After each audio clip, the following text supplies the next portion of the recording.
anchored. I know that, for example, the camera is going to go here. I know the camera is going to go here. So at first, the wires are just for pretty looks. They're not to finalize.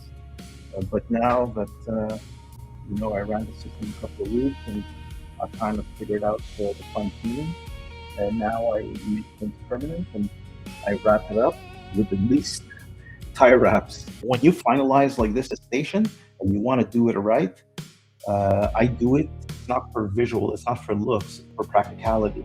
Meaning anything that breaks, I just unplug. I cut one thing, I take it out and I replace it. Don't think that OpenAI is the inventor of AI. If one of Elon Musk's robot starts deciding to, to take over the world, right? Or his army of robots, should I say. Mr. David was talking about being upset that one of his employees came to him and says, oh, well, this is the ideas that AI gave us. And he did a video about that, and he started ripping apart that this is not what he wanted.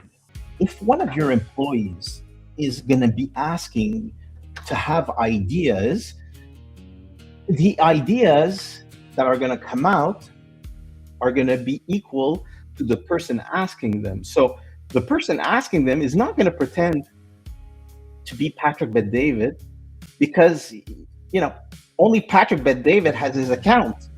AI knows the accounts in question.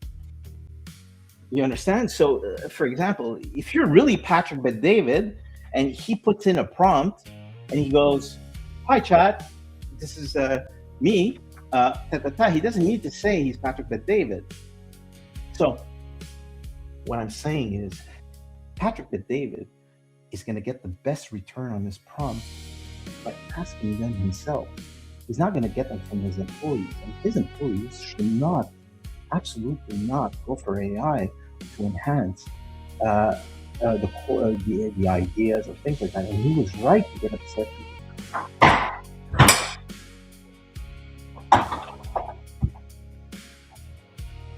Oh.